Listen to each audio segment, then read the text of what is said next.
Nos faltan dos lecciones. Una sobre la interpretación del derecho, es la lección 6, y la 7 sobre la teología jurídica. ¿Qué más? De todos les he encargado el mapa conceptual.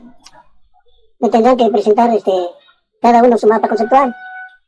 Háganlo individualmente, no se engañen, copiando nada más, trabajen para que puedan penetrar en las lecciones. Pero además, les había yo dicho que quiero encargarles un comentario filosófico jurídico, o jus filosófico se puede decir. Es lo mismo, jus, derecho filosófico, jus filosófico, o de lógica, de filosofía jurídica. Un comentario de una sentencia de la Corte Interamericana de Derechos Humanos. Este comentario tiene que ser formal, es decir, acuérdense ustedes que se habla de forma y de sustancia de los entes, ¿no? Vamos a seguir a Kant y a Kelsen en cuanto a que el derecho es normativo y es formal. Se puede uno referir a los fines que persigue de justicia, de equidad, de bien común, de seguridad y certeza jurídica, de paz, de libertad, pero no en relación con hechos concretos, sino en relación con formas conceptuales. Entonces, lo primero que quiero que apliquen es los conceptos jurídicos fundamentales. Este tema lo desarrolla García Máinez en su introducción al estudio del derecho y en su filosofía del derecho, pero también lo pueden encontrar en internet, los conceptos jurídicos fundamentales. Y la definición del derecho que les he dictado de García Máinez. El derecho es un orden concreto creado por el hombre para la realización de valores colectivos, integrado por un sistema de normas imperativo-atributivas, externas, coercibles, que han sido declaradas obligatorias por la autoridad competente en un tiempo y en un lugar determinado. Y los sujetos se someten a él y si no lo hacen, son obligados a realizarlo. Entonces lo que se trata de analizar es si en el fallo, en la sentencia de la Suprema Corte de Justicia, se logra el derecho. Estamos frente a un derecho internacional, porque la Corte es internacional y aplica una convención interamericana de derechos humanos. Esta Corte ha sido aceptada por varios países latinoamericanos, entre ellos México, y entonces se someten a la jurisdicción de esa Corte y pueden ser juzgados como personas internacionales cada país por las ilegalidades, inexactitudes, injusticias o faltas de aplicación de las normas que se cometen por los tribunales que forman parte del sistema jurídico de esos países.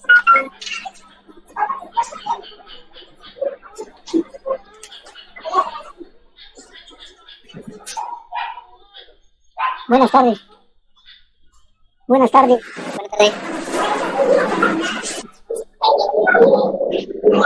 Entonces, esta sentencia tiene que ser de este año de 1920, digo 2020, de 2020. Ustedes la encuentran en internet. Primero piden Corte Interamericana de Derechos Humanos, entonces sale con varias ventanas y hay una ventana que dice sentencias. Ustedes oprimen la tecla de sentencias y entonces ahí aparece la lista de las sentencias.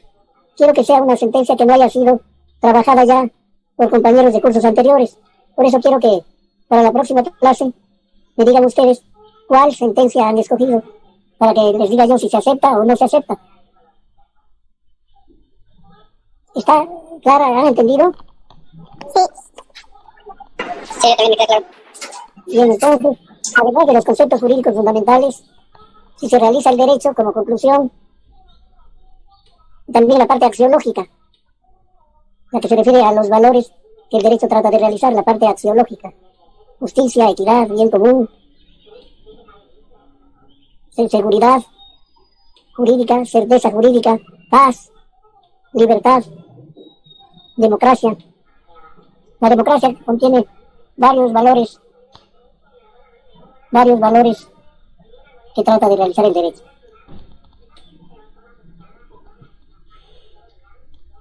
Entonces, en relación con este trabajito que le estoy encargando, quiero comentarles un prólogo del filósofo Luis Recasens, filósofo del derecho,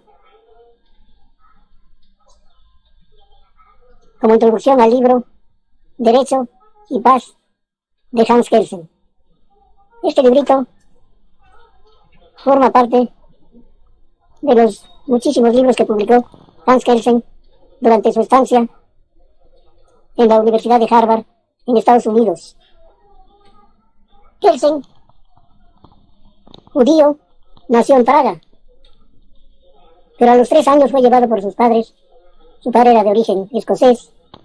Fue llevado a Viena, y ahí en Viena se educó hasta llegar a titularse como doctor en Derecho.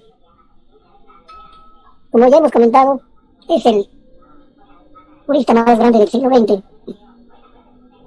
creador de la teoría pura del derecho y del Estado, la teoría del Estado, siguiendo pautas kantianas. Pero desde luego, él vivió mucho después de Kant. Y después de que cayó el Imperio Austrohúngaro por la Primera Guerra Mundial, Austria encargó a sus juristas la elaboración de una constitución en 1920, y uno de sus redactores fue precisamente Hans Kelsen. Desde entonces comenzó a establecer tribunales constitucionales que vigilaran jurídicamente el cumplimiento de la Constitución. Después fue invitado por la Universidad de Colonia para ser profesor alemán de Köln sobre precisamente filosofía del derecho. Pero al triunfo del partido nazi, sabiendo que sería perseguido, emigró hacia Ginebra, donde también fue profesor de Derecho Internacional. Hola, maestro, buenas tardes. Disculpe una pregunta. A mí nada más quisiera saber si me pudiera señalar. El día lunes, tuvimos aquí en la oficina una videoconferencia con un magistrado, y él nos comentaba acerca de un libro de Hans Kelsen que se llama, pues que hablaba de qué es la justicia. Pero al decir verdad que no teníamos, por el tipo de conferencia teníamos deshabilitados todos los micrófonos, entonces no podíamos hacer preguntas. Entonces nada más quisiera saber si usted sabe el nombre específico del libro. Es de Hans Kelsen y habla específicamente sobre eso. La verdad es que no he buscado a fondo. Hay un trabajo de Kelsen que se llama, así se titula, de hecho. ¿Qué es la justicia? Este trabajo de Kelsen está publicado en el libro que se llama Lecturas Filosóficas. Por aquí lo tengo, pero os voy a enseñar a ustedes. Si me diera tiempo, yo quisiera también explicar algo sobre ese trabajo. Pero ya no me va a dar tiempo, porque tenemos 2 lecciones y luego viene la entrega de los trabajos. Un momentito.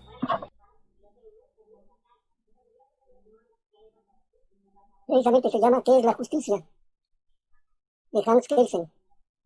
No es un libro, es una especie de un capítulo. Este es un libro que se llama Lecturas de Filosofía del Derecho. Selección e introducción por el magistrado licenciado Saturnino Agüero Aguirre, Tribunal Superior de Justicia del Distrito Federal.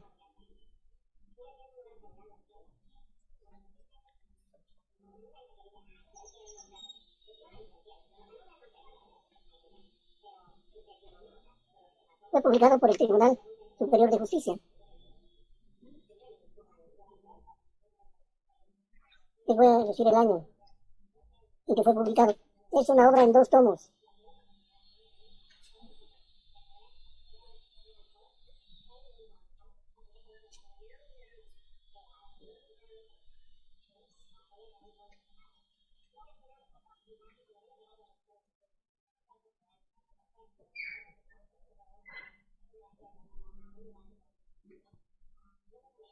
En abril de 1992.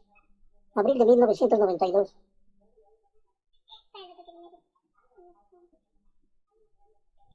Sí, y te estás escuchando. La supervisión editorial estuvo al cuidado de Juan Luis González Carrancá y Felipe Rodea Cruz.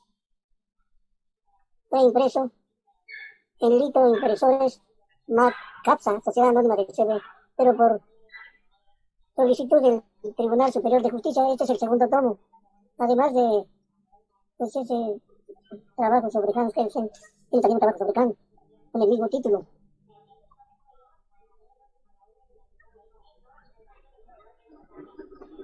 Justicia, el acto político justo. Carl J. Friedrich, filósofo del derecho norteamericano.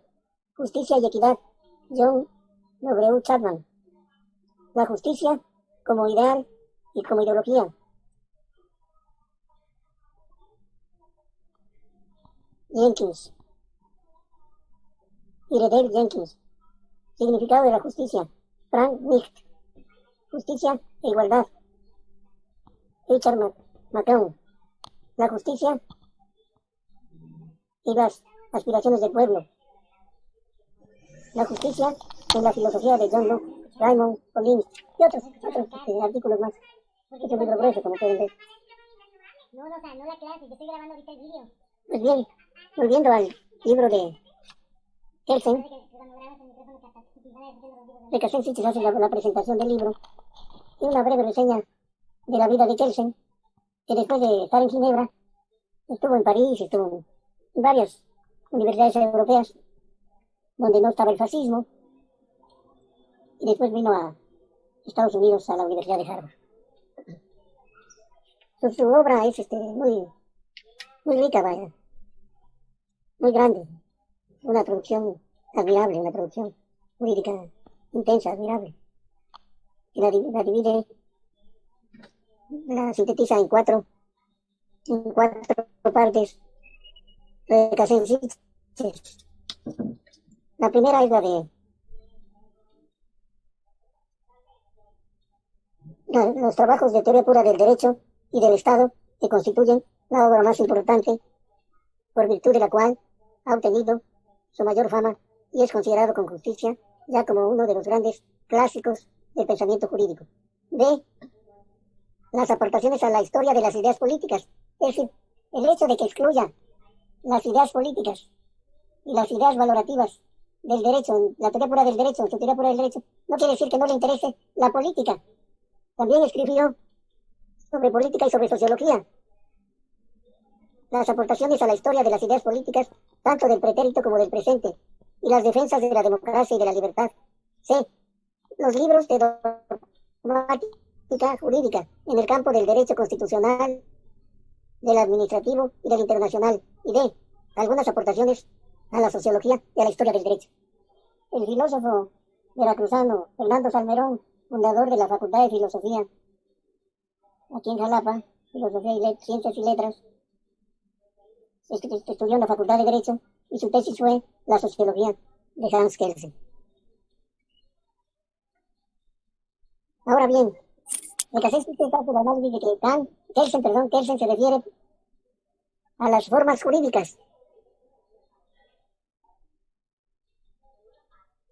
Kelsen no aborda los problemas estimativos, como ustedes sí los abordarán al hablar de axiología. Es decir, Kelsen no se ocupa de la valoración crítica del derecho positivo y de los idearios políticos, ni establece criterios ideales. Deja completamente aparte este tema y se limita de modo exclusivo y con todo vigor a una teoría lógica pura del derecho positivo, a una especie de doctrina de la ciencia jurídica, inspirándose en unos supuestos filosóficos neocantianos. En términos de máxima esquematización y del más breve resumen, cabría comprender los pensamientos principales de la teoría pura del derecho de Kelsen como sigue. Hay que delimitar estrictamente el objeto de la ciencia jurídica. Hay que delimitar cuál es el objeto de la ciencia jurídica. Kelsen se propone delimitarlo. Su método propio y peculiar. La ciencia jurídica versa sobre normas y no sobre hechos. La ciencia jurídica versa sobre normas y no sobre hechos. El que estudia derecho tiene que estudiar ese sistema de normas imperativas, atributivas, externas y coercibles de que habla García Máinez, y no sobre hechos. Las normas pertenecen a la categoría del deber ser. Ahora bien, la oposición, ustedes tienen que escribir así, les estoy leyendo esto para que ustedes lo sigan. La exposición entre el reino del ser o naturaleza y el reino del deber ser o normatividad es primaria e inzanjable.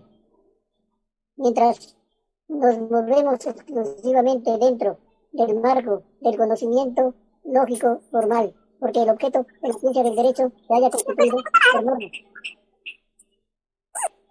Esta se debe desarrollar como una ciencia normativa.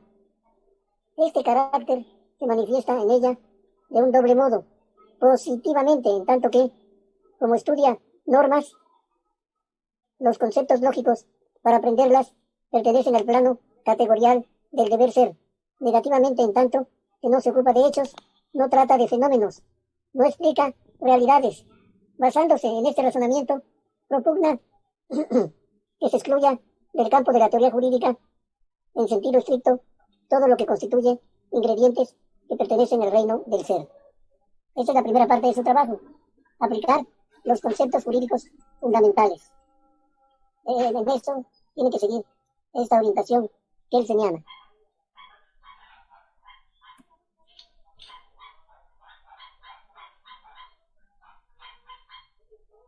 ¿Alguna pregunta? ¿Está entendido? Sí, entendí, maestro. A ver, Sí, maestro. ¿está claro? A ver, explíqueme, a ver, ¿quién me explica? A ver, explícame. A ver, Jonathan, explícame. Jonathan, ¿vienes llegando o ya estás aquí desde hace rato? Jonathan. ¿Está presente? Perdón, es que no sé si estoy conectado, nada más estoy desde trabajo, entonces no puedo estar, o sea, sí estoy conectado y escuchándolo, pero no puedo estar muy activo por cosas del micrófono. Una disculpa por eso se desactivó y se activó el video, pero estoy presente. ¿Estás en tu trabajo? Así es. De hecho, ya acabo de activar mi cámara y estoy bien. A ver, ¿quién explica lo que entendió? A ver.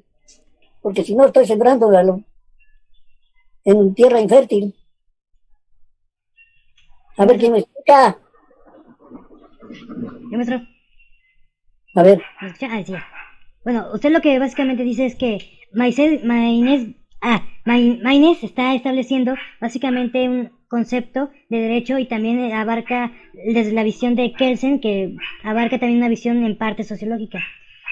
Principalmente veo el derecho como una manifestación del mismo hombre, pero a través de un establecimiento de reglas que, desgraciadamente, de forma muy dogmática, se fueron estableciendo poco a poco. Y que Maynez está estableciendo que eso es una forma de que el hombre está buscando establecer un orden, ¿o me equivoco? Está bien, está bien. Sí, ahora es Kelsen. Kelsen. Bueno, lo que yo entendí, maestro, fue que bueno, para el trabajo, que hay que aplicar los principios, bueno, los conceptos jurídicos fundamentales de García Maynez, pero con la metodología o con la filosofía de Hans Kelsen. De limitar el objeto de la ciencia jurídica que versa sobre normas y no sobre hechos. No sé si yo bien así. Exacto, sí. Ustedes van a encontrar en la sentencia de la Corte Interamericana que van a decir estos hechos, bueno, si se refiere a ellos, porque son personas que fueron detenidas a veces por el ejército, y mujeres que fueron violadas, como en Atenco, o que simplemente fueron personas que fueron apresadas, sometidas a prisión y condenadas a prisión, porque se dice que se decía que eran miembros del ejército del partido, un partido de oposición, Partido Popular, EPR, Partido Popular Revolucionario, pero no se probó, los tuvieron años en prisión. Entonces ellos apelaron, se defendieron por organizaciones defensoras, con abogados, fueron condenados, apelaron, fueron al amparo, fueron a la revisión del amparo, perdieron todo, y entonces se van a la Corte Interamericana de Derechos Humanos. Y entonces reclaman de México lo que pasó con los órganos tribunalicios mexicanos. Entonces, lo dice la Corte, de acuerdo con la Corte Interamericana de Derecho, se violaba la presunción de inocencia, o El debido proceso, quizás también, ¿no? el debido proceso legal, no hubo pruebas, entonces hubo violación de derechos fundamentales, de libertad, de manifestación de las ideas, libertad de pertenecer a un grupo político. Y por ende también sería la violación de la norma jurídica, ¿no? Claro. Entonces, eso es lo que quiere usted que se plasme en el trabajo. Si todo el análisis filosófico, axiológico de la sentencia de la Corte, ¿no? Exacto. Ah, ok, muy bien. Ya, ahora sí, entendí bien. Esta primera parte son los conceptos jurídicos fundamentales, pero después viene la axiología, que es la teoría de los valores. La teoría de los valores jurídicos, que es el último de las lecciones que vamos a todavía a explicar. Es decir, vamos empezando a dar orientación sobre el trabajo para que ustedes vayan empezando a buscar la sentencia y vayan estudiando los conceptos jurídicos fundamentales, y pues también de axiología pueden empezar a estudiar. Desde luego, una es la acusación. Hay todo un procedimiento. Se acusa a la República Mexicana, a México, a Guatemala, o a Chile, o a Perú, o a Brasil. Se le acusa por lo sucedido esto. En aspectos normativos, ustedes tienen que ver lo normativo. Recuerden ustedes que hay una hipótesis jurídica, que es lo que la norma establece, y para quien sigue una conducta que queda encuadrada dentro de esa hipótesis jurídica están las consecuencias del derecho. Entonces, esa hipótesis jurídica que dio lugar a consecuencias del derecho, ¿fue correctamente procesada o no? Según el quejoso va a decir que no, pero vaya, el Estado mexicano comparece también y se defiende. Es una controversia. Y sobre esto viene una sentencia de un tribunal internacional. Por eso quise comentar un poquito este librito de Kelsen, de El Derecho y la Paz Internacional, que está conectado con la paz perpetua de Kant. Vi mucho interés de ustedes en la explicación sobre la paz perpetua de Kant. Entonces, esto que decía Kant está legislado en la Carta de las Naciones Unidas. Está prohibido el uso de la fuerza, está prohibida la intervención, está establecida la búsqueda de un arreglo, de una conciliación, está prohibido el uso de la fuerza, es decir, está prohibida la guerra. Pero hay un Consejo de Seguridad que está integrado por las potencias atómicas. México ha formado parte de ese Consejo de Seguridad. Por poco tiempo. Por ejemplo, en la guerra de Irak. En la guerra del Golfo, ¿no? Era parte de México del Consejo de Seguridad, ¿no? En la primera guerra del Golfo, en la del 91. Eso. Se discutió en el Consejo de Seguridad y se decía que se estaba investigando si realmente había causa de imponer sanción, si realmente estaban produciendo armas atómicas, que era el cargo que lanzaban los Estados Unidos. Que no era cierto. Y hubo la intervención de una comisión que fue a estudiar si estaban produciendo armas atómicas o no, y los resultados de esa comisión era que no habían encontrado todavía, pero seguían trabajando. Pero los Estados Unidos sufrieron el atentado a la Nueva York, al centro, los rascacielos Las Torres Gemelas de Nueva York. Entonces decían, Nosotros hemos sido, fue el secretario de la Defensa Nacional y dijo en el Consejo de Seguridad, nosotros hemos sido atacados y vamos a castigar, aplicando como la ley del talión, ojo por ojo, diente por diente, sin seguir la votación del Consejo de Seguridad. Y de ahí dijeron, pues aquí no está Bin Laden, está en Afganistán. Pues se fueron las tropas a perseguirlo en Afganistán, violando la Carta de las Naciones Unidas. Así es, o sea, solamente buscó un pretexto pues, para invadir un lugar y absorber sus recursos. Y, como supuestamente hay una ley que prohíbe haber una guerra entre países, esa se la pasaron por el arco del triunfo. Claro, como solamente es una ley para los países tercermundistas o para países que no pagan, que son ellos, y que son ellos la ONU, bueno. Lo que pasa es que, bueno, de todos modos, los Estados Unidos, acuérdate que los Estados Unidos son precursores de todo y no están en ningún acuerdo. O sea, están fuera del protocolo de Kioto, están fuera o sea, solamente el Consejo de Seguridad. Vaya, prácticamente, no más falta que estén fuera de la CONCACAF y se sientan, están jugando en la UEFA, vaya. Y que armen su propia liga de fútbol.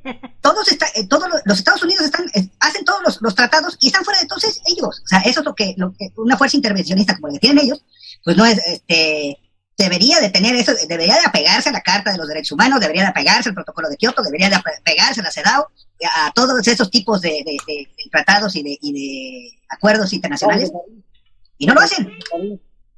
El Tratado de París. Yo he entendido que firman, pero con ciertas condiciones, ¿no?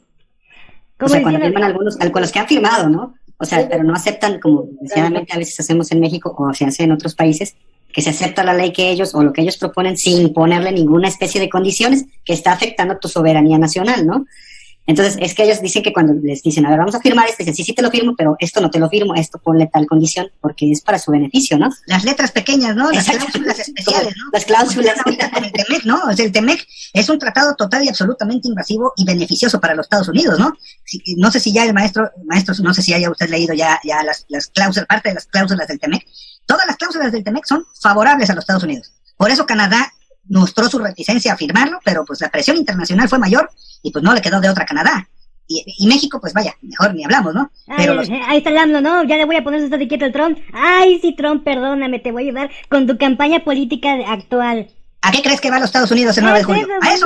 A darle el espaldarazo para la campaña. No, me reservo el comentario porque la verdad es que yo no tengo entendido para qué va, pero pues ni hablar. Es campaña política. No quiero decir. Es el coordinador de campaña de Trump. Sí. Igual Trump le va a ayudar con la suya dentro de unos 3 años. Vamos a ver, vamos a esperar las noticias, vamos a ver los resultados, las previsiones por varios políticos diplomáticos que han sido embajadores en Estados Unidos, como Sepúlveda. Dijo, lo mejor es que no vaya. Lo mejor es que no vaya porque va en un momento en que aquel está perdiendo las elecciones internas, los demócratas le están ganando. Así es. Y trata de ganar el voto de los mexicanos, migrantes en Estados Unidos. Y dice que le va a dar las gracias porque mandan sus dineros, pues tiene que mandar sus dineros. Pues, él quería grabarlos, Trump quería grabar esos. Así es. Acuérdense, maestro, que en la balanza comercial, en la balanza de pagos, primero los ingresos por la comercialización del petróleo y después los ingresos por las remesas, ¿no? O sea, y por eso a Trump, pues, ahora sí como que dice, le vio el negocio y quería grabar los ingresos sobre remesas, ¿no? Pero no se lo permitió su propio Congreso. Bueno, así es. De todas maneras nosotros vamos a tratar de explicar este librito, si no todo, pues una parte, ¿no?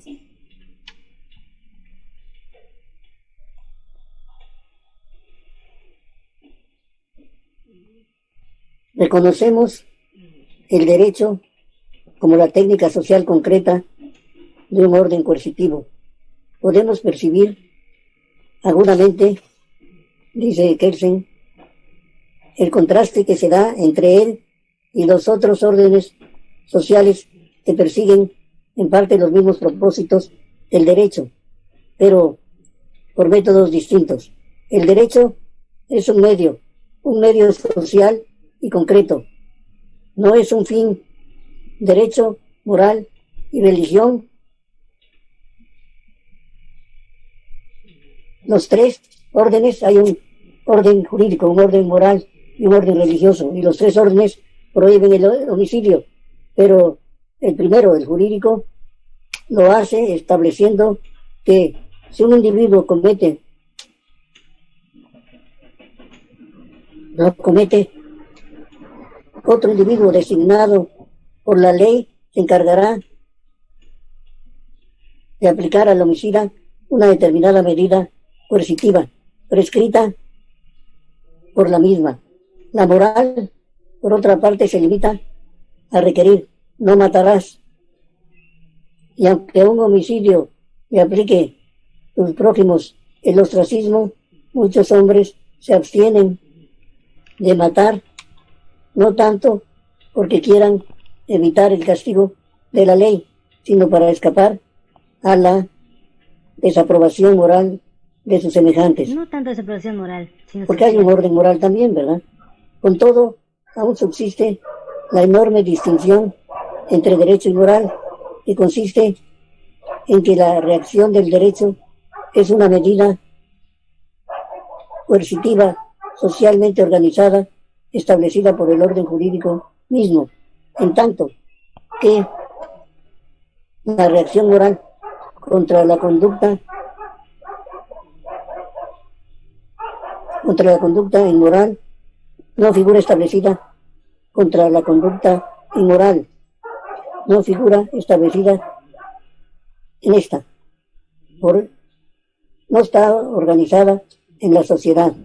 Las normas religiosas se hallan más cercanas a las jurídicas que a las morales, porque las normas religiosas amenazan al homicida con un castigo aplicado por una autoridad sobrehumana. El derecho es en realidad un orden para promover la paz, en el sentido, eso dice Kelsen, ¿verdad? En el sentido de que prohíbe a los miembros de una comunidad el uso de la fuerza en sus relaciones mutuas. Sin embargo, no excluye de una manera absoluta el uso de la fuerza. De acuerdo al concepto dinámico, derecho es todo lo creado por cierto procedimiento. Este es un concepto del derecho solo en cuanto a su apariencia. El acto ilegal, como violación o negación del derecho, es un concepto metajurídico.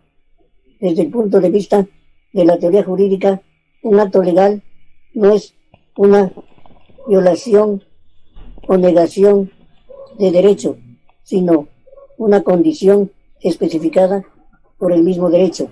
Es la condición fundamental del derecho para la ejecución de su sanción establecida por este. Toda norma jurídica establece precisamente, en vista de la contingencia de que se cometa un acto ilegal, cierta conducta es legal en sentido jurídico, tan solo si trae aparejada una sanción. Así pues, tan solo en el caso de que se halle vinculada determinada sanción a una cierta conducta, puede ser llamada esta ilegal, contraria al derecho o antijurídica en sentido jurídico. Naturaleza del derecho internacional. Vamos a ver lo del derecho internacional. Desde un punto de vista realista, esto fue escrito mucho antes de que existiera la Corte Interamericana de Derechos Humanos y antes de que existiera la ONU. Lo escribió Kelsen en 1943 y la ONU nació después. Yo creo que lo escribió después del fracaso de la Sociedad de Naciones, ¿no? Exacto. Después de la Primera Guerra Mundial, ¿no? Que eso fue lo que impulsó al nazismo, ¿no? No se puede hacer cosa. La Convención de Naciones fue un intento después de la Primera Guerra Mundial para poder, digamos, crear un acuerdo en pacífico para que así no llegase a una guerra armada. Armada, no quiere decir que no llegase a una guerra como tal. Pero como nunca fue válida, ahora sí como la ONU, no puede decirse que haya tenido ese éxito. O sea, y debido a eso, no pudieron hacer un acuerdo, ni mucho menos evitar el conflicto de Alemania con la mayor parte de Europa. ¿Por qué? Porque Alemania intentó a través de este organismo llegar a un acuerdo para evitar pagar esas exigentes sanciones, cuantiosas sanciones que se le había impuesto. Por esa razón es que el nacionalsocialismo tuvo mucha fuerza y el partido sobre todo empezó a tomar popularidad, porque en su discurso estaban esas bases de pelear contra esas imposiciones que los anteriores aliados le habían querido exigir, y sobre todo le estaban quitando a Alemania. Y complementando tu comentario nada más, aparte de todo eso, el partido también se fortaleció con la base de la crisis poblacional, de la crisis económica que existía después del crack bursátil del 29, que afectó prácticamente a todo el mundo, ¿no? Pero en especial a Europa y sobre todo a Alemania, que fue una de las naciones más golpeadas por la Primera Guerra Mundial. Entonces, y sobre todo la gran capital de Inglaterra, así que es, dependía mucho de Alemania. Entonces, el Partido Nacional Socialista se enfoca ahora sí como quien dice, en el alemán pobre, ¿no? Su base votante, digámoslo así, porque Hitler fue apoyado por los Thyssen, por los Krupp, por los Bosch, por todos los sobre todo por la clase media y la clase alta de Alemania fueron los que agarró fuerza el partido. Relativamente. Porque la clase baja como que, me gusta lo que planteas, pero no es algo como que quiera yo tener. Es que, sobre todo, el socialismo, o como lo llamaban los bolcheviques, el comunismo de su periodo, era lo que realmente jalaba a los alemanes de clase baja, sobre todo con el éxito de la revolución bolchevique. Así es, estoy de acuerdo contigo en eso. Bueno, tomen en cuenta que Alemania se integra como país territorialmente después de Francia, después de Inglaterra, después de España. Mientras ella se está repartiendo el mundo, Alemania está dividida internamente. No está unida. Cuando está unida, empieza entonces a competir, y con eficiencia y con disciplina, empieza a competir económicamente y empieza a reclamar territorios coloniales para ella. Entonces, como no llegan a un acuerdo, sobreviene la Primera Guerra Mundial, que pierde Alemania. Entonces viene el Tratado de Versalles, la Liga de las Naciones. Y entonces Versalles establece que Alemania será un país rural, no un país industrial. Entonces Hitler, una de sus principales banderas era luchar contra la afrenta de Versalles.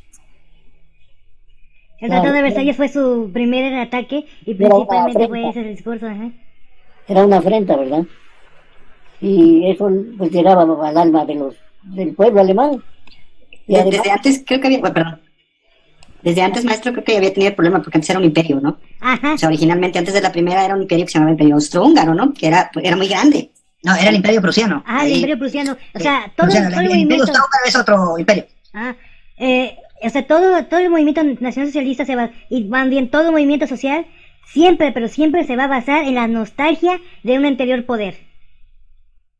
Muy buena referencia, ¿eh? O sea, realmente yo creo que al perder no sé si el sentido como social de una identidad que tenían anteriormente, yo quiero creer, y al fraccionarse en algún momento de la historia, eso fue lo que pasó, no sé, yo creo que de ahí vino también después el movimiento de tratar de apropiarse a otros, ¿no? Que lo que consideraban es que Lebensraum, si no estoy mal en ese dato, y pues llegó a lo que pasó después, ¿no? Y algo que voy a desmentir sobre el nacionalsocialismo, no era racista, al contrario. Ellos buscaban la identidad alemana en otras naciones, que eso de ahí desató la SS. Sí, bueno, si Hitler hubiera seguido los preceptos de Kelsen, otro gallo lo hubiera cantado, ¿no? Porque si hubiera pegado las normas que Kelsen planteaba, pues hubiera estado más, menos, problemático, ¿no? Pero pues vaya, él quiso hacer sus propias leyes y quiso tener sus propios tribunales, vaya, pues le fue como le fue, ¿no? Tuve una maestra alemana aquí en Jalapa. Era una arqueóloga, yo me dio también por ser un poco de antropología, sociología y antropología. Se llamaba Walter Sanger. Vivió aquí, fue maestra aquí, y era muy amistosa. Y yo platicaba con ella y iba a Alemania y veía, dice, ya están otra vez produciendo, otra vez. otra vez ya están produciendo para competir. Ella había vivido la guerra, había sufrido bastante con la guerra, la Segunda Guerra Mundial. Y pues era de origen alemán y sus tradiciones alemanas, con sus hijos. Le pedía a un profesor que se disfrazara de San Nicolás, ¿no? En Nochebuena, y de llevar algún juguete a sus hijos, ¿no? Y era una gran persona. La doctora Hanger fue maestra de Félix Báez Jorge. Estudiaba la religión desde el punto de vista etnológico y antropológico, la religión. Y Félix Báez Jorge hizo algunos trabajos de etnología religiosa.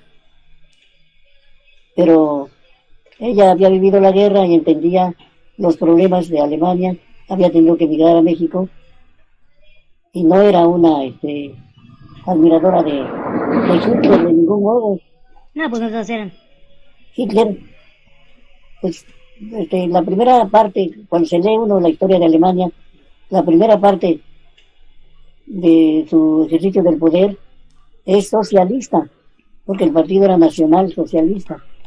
Y la segunda parte es lo nacionalista, un nacionalismo extremo que quiere pues, competir y dominar a las otras naciones. Y que tenía... ¿Dónde he oído eso? ¿Dónde he oído eso? ¿América primero? ¿O cómo es? ¿No? Algo así, América, ¿no? para los americanos. No, eso la tenemos rojo, pero ahorita es la base de todo el nacionalismo o algo por el estilo, ¿no? Osla liberale in der Welt, dice el himno alemán. Alemania, sobre todo. Ajá. Y es que no fue Alemania el único, fueron varios países que también utilizaron el discurso. No, una S. Ale es todo. Y Alex son todos. Entonces ellos cantaban Alemania sobre todos. Yo tuve un amigo nazi en Brasil. Había emigrado después de la guerra a Norteamérica. Y con una beca norteamericana era economista, estaba estudiando en Brasil. Y había sido a los 15 años de las juventudes hitlerianas. Y había estado derribando aviones con un cañón antiaéreo en Colonia. Cuando se cerraba las puertas de Alemania, del muro de Berlín, sus papás estaban en Alemania Oriental. Ah, sí. Entonces no podían salir. Entonces él sufría, bueno, y lo único que podía hacer era refugiarse en el alcohol. Híjole.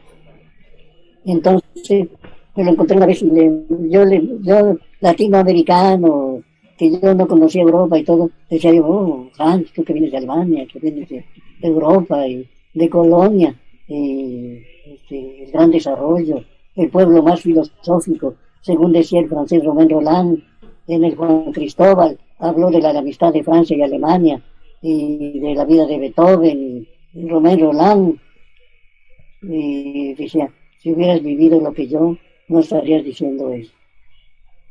En un mediodía con un sol brillante, luminoso, de repente un ruido estruendoso de una hecatombe y todo se volvió oscuro porque los bombarderos aliados llegaban y tapaban el sol a bombardear. Si hubieras vivido eso, no dirías eso. Seguro, ahí la había vivido. También había sufrido la guerra. Tuve otro maestro húngaro que estudió Derecho en Hungría, luego estudió Economía en Alemania y le tocó la guerra en Alemania. ¿Sí? ¿Quieres hablar? ¿Estás levantando la mano? Los pies, por favor. No, ¿verdad? Los dos. No, yo creo que está hablando con otra persona, porque se quitó los audífonos. Ah, por eso. Yo creo que quería interrumpir. El caso es que después él preparaba sus exámenes en los subterráneos para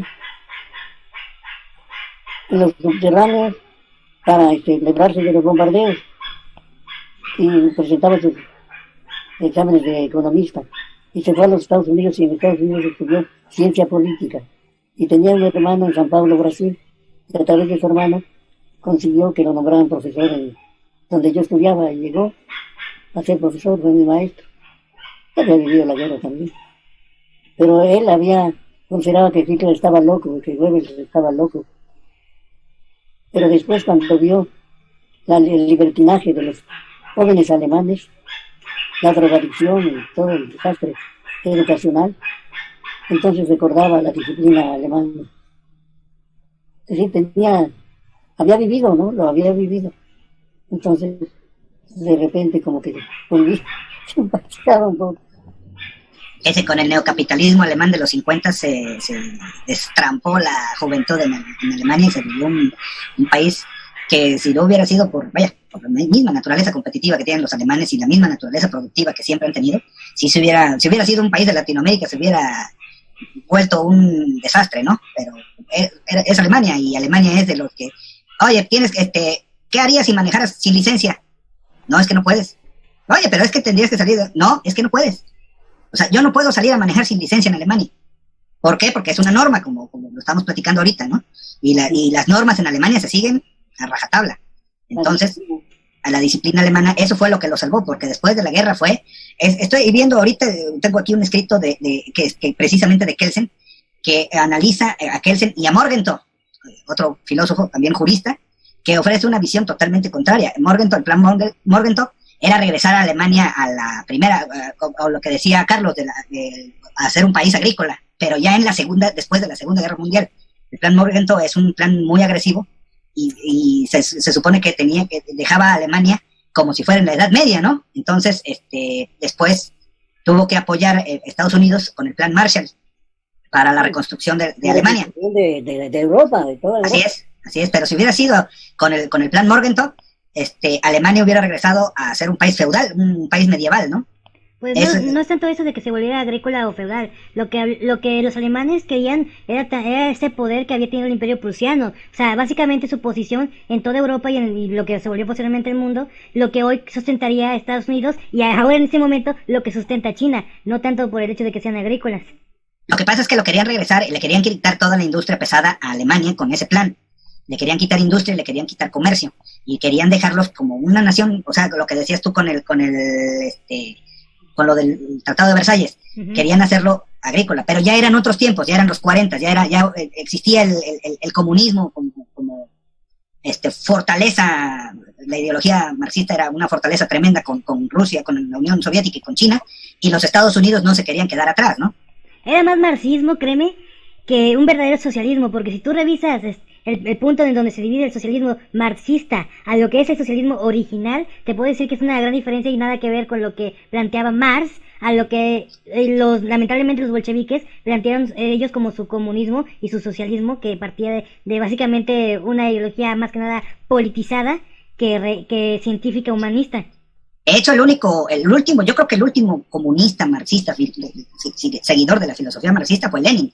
De ahí para adelante, de Stalin para adelante, la filosofía marxista cambió radicalmente, ¿no? No sé qué opina, maestro, pero lo que yo siento es que cambió la filosofía a partir de Stalin, ¿no? Se volvió un dogma, se volvió dogmática. Así es, se volvió totalmente dogmática, pero Trotsky fue la que dijo, no, aquí no se vuelve nada dogmático, y por eso lo mandaron a matar, porque él era realmente el heredero de Lenin.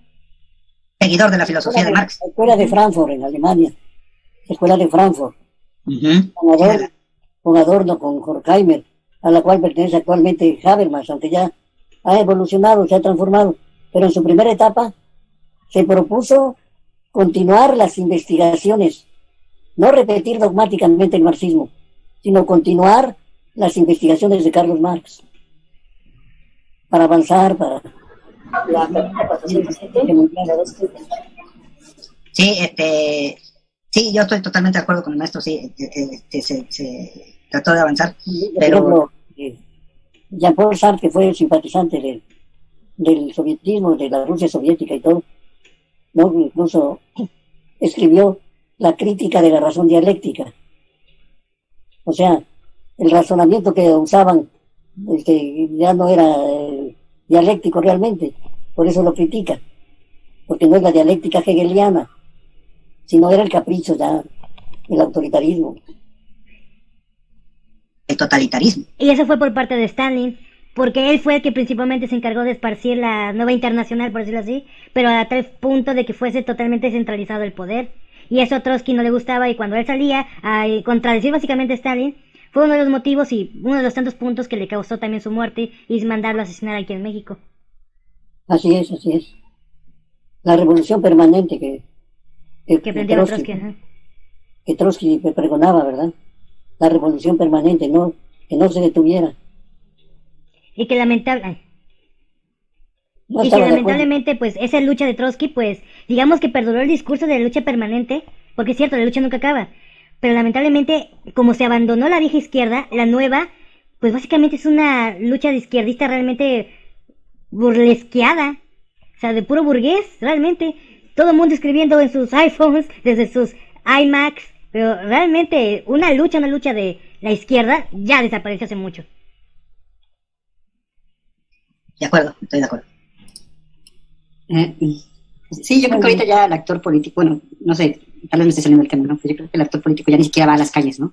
A tratar de hacer conciencia, ¿no? A ver, ya, seguimos al tema. Vamos a ver algo, porque ustedes van a aplicar el derecho internacional, vaya a analizar cómo lo aplica sobre los derechos humanos, la Corte Interamericana de Derechos Humanos. Pero ya ve que estamos avanzando bien. Desde un punto de vista realista, el problema de la paz tan solo puede ser resuelto dentro del marco del derecho internacional, es decir, dentro de una organización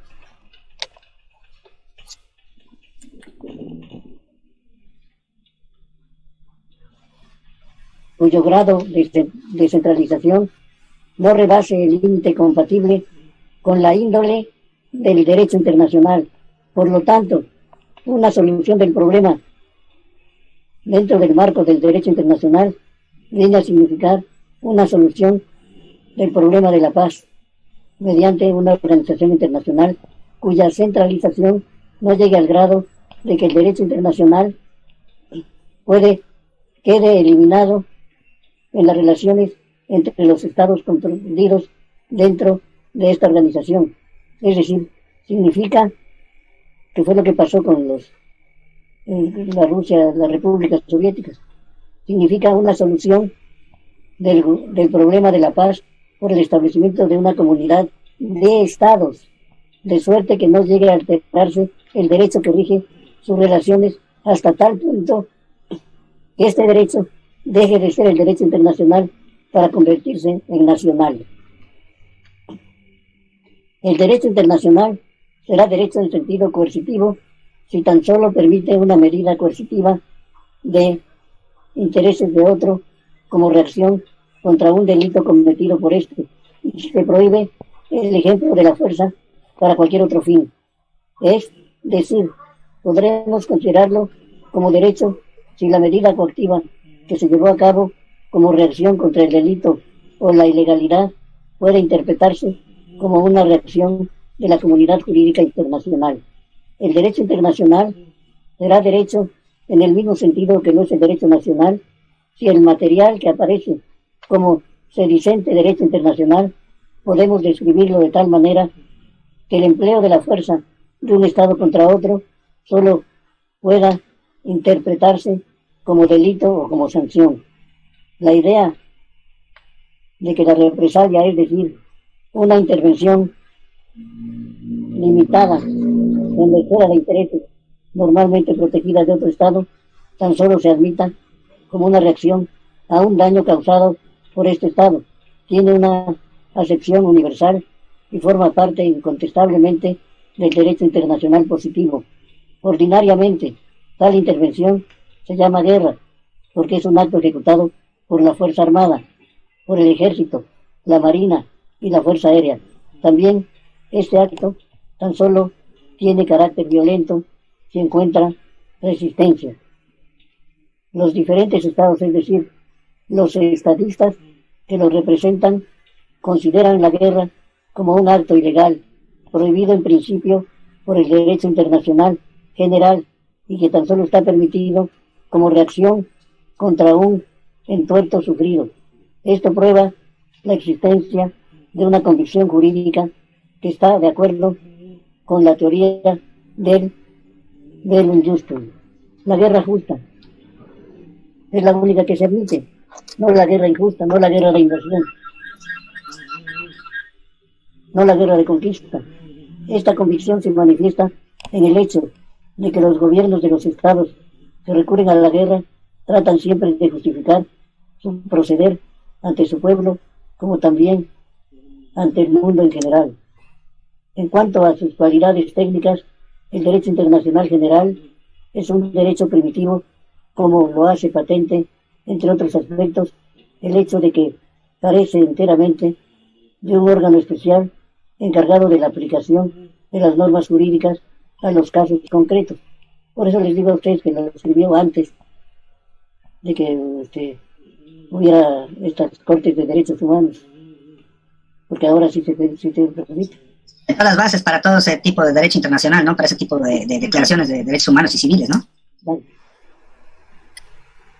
En el derecho primitivo, el individuo cuyos intereses jurídicamente protegidos han sido violados está autorizado por el orden jurídico a proceder por sí mismo contra el malhechor con todas las medidas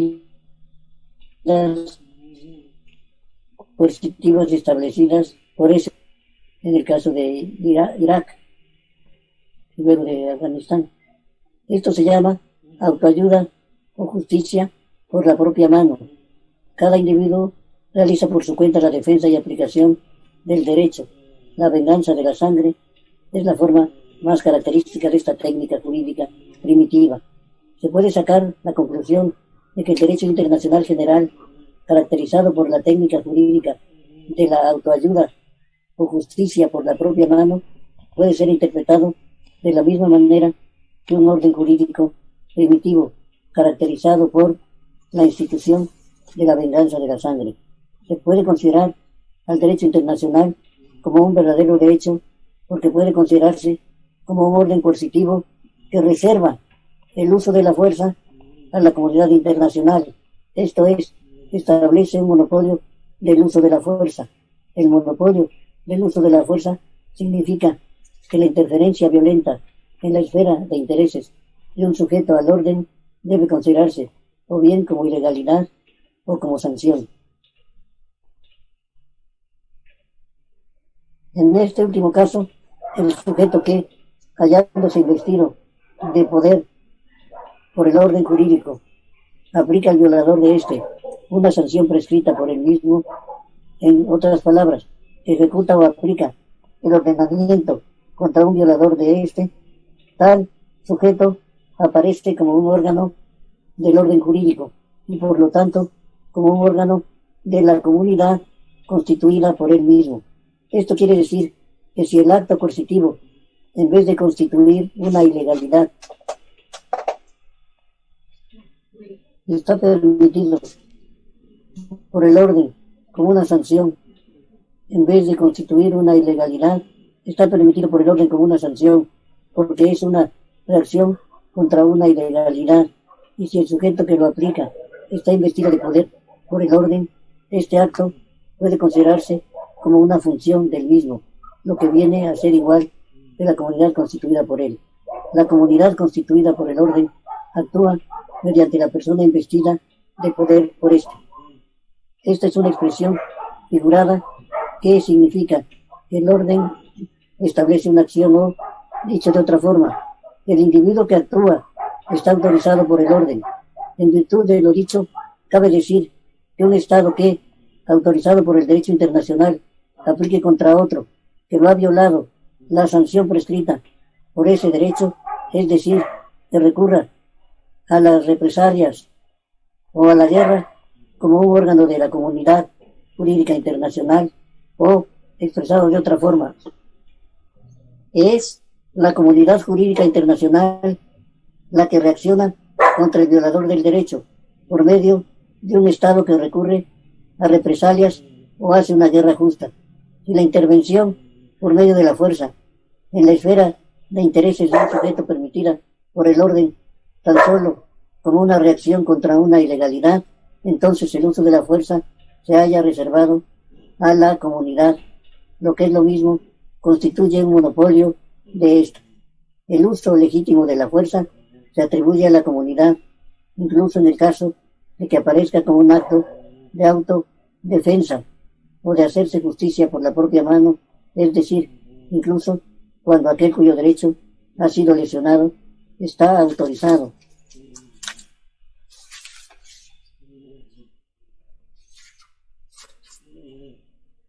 Por el orden a reaccionar por medio del uso de la fuerza contra el violador de su derecho. Sin embargo, se hace esta atribución tan solo Mi mente vuela.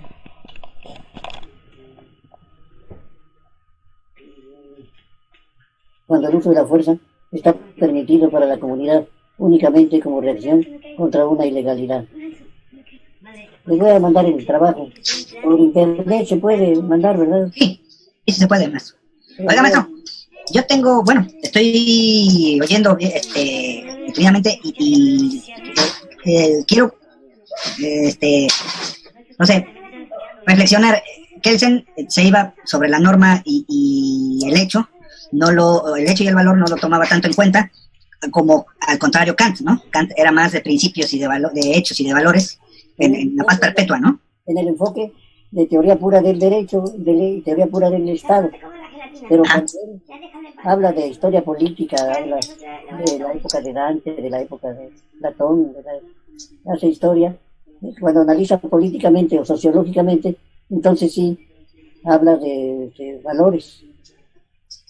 Sobre todo porque Kelsen es más positivista y Kant es más naturalista, ¿no? Estoy viendo aquí una cita de Kant que dice: cuando dijo que la naturaleza quiere que ocurra esto o aquello, no significa que la naturaleza nos imponga un deber de hacerlo, sino que ella misma lo hace, querámoslo nosotros o no. ¿No? Ese es un enfoque, pues, naturalista, ¿no? De Kant, ¿no? Sí.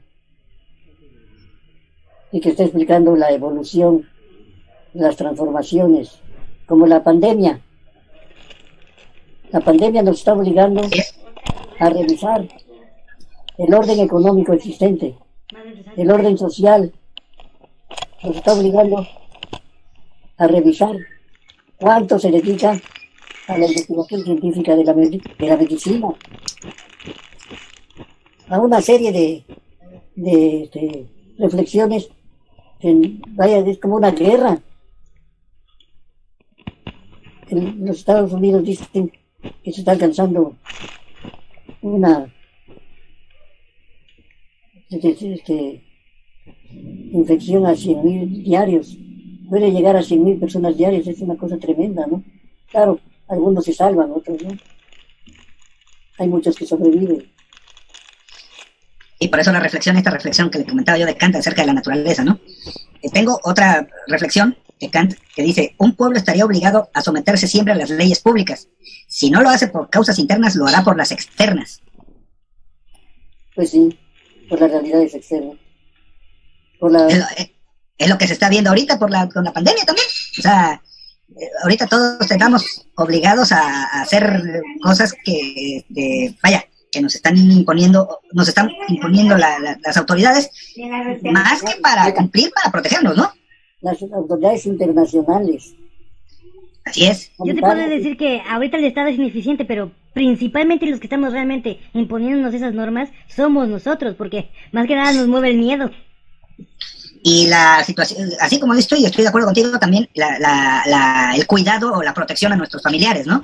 O sea, los que tenemos que salir a trabajar todos los días, pues tenemos que irnos nosotros con nuestras caretas, con nuestros cubrebocas, con guantes y con todo. Sobre todo yo que trabajo con papeles y con dinero y eso, yo tengo que estar, llego y me tengo que bañar pero eso, todas esas medidas, si bien las imponen las autoridades o los ahorita por la pandemia, de todos modos hay que llegar y uno a hacerlas, ¿no? Para que no, más que para uno, para la familia, ¿no? Miguel, yo tu cita no la escuché completamente bien porque me hablaron, pero ahorita que lo estás enfocando en la cuestión de las normas, pues es la coercitiva, ¿no? O sea, digo, a lo mejor... Pero enfocada, mira, la cita va así. Dice: un pueblo estaría obligado a someterse siempre a las leyes públicas. Si no lo hace por causas internas, lo hará por las externas. ¿Ah? Entonces, por eso te digo, así es. Sí, o sea, ahorita las normas, como dice ay, se me olvidó su nombre, ¿Carlos? ¿Estoy bien o estoy mal? Ajá. Es la cuestión de que sabemos que ya nos dieron como que las normas ahorita para poder, pues, tratar de no contagiarnos, ¿no? Pero si tú puedes todavía ahondar un poco más por tu propio... Pero es una cuestión de conciencia también, ¿no? O sea, no nada más de que el gobierno te diga, porque ya se había rebasado en muchos aspectos, ¿no? Sino que tú dices, bueno, yo voy a ahondar más porque reconozco que el círculo familiar inmediato puede estar implicado, ¿no?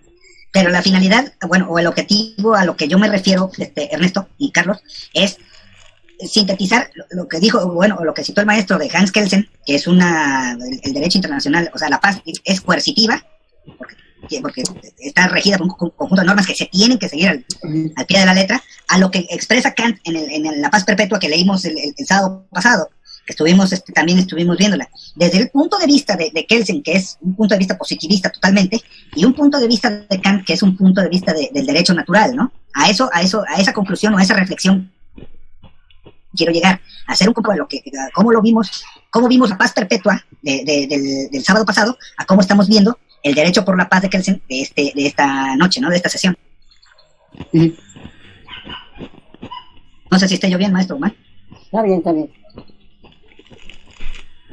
Pues en esta explicación, para avanzar en el trabajo yo filosófico, hemos casi sacrificado el tiempo, le hemos dedicado todo el tiempo y no hemos visto la sexta lección, que se refiere a la interpretación del derecho.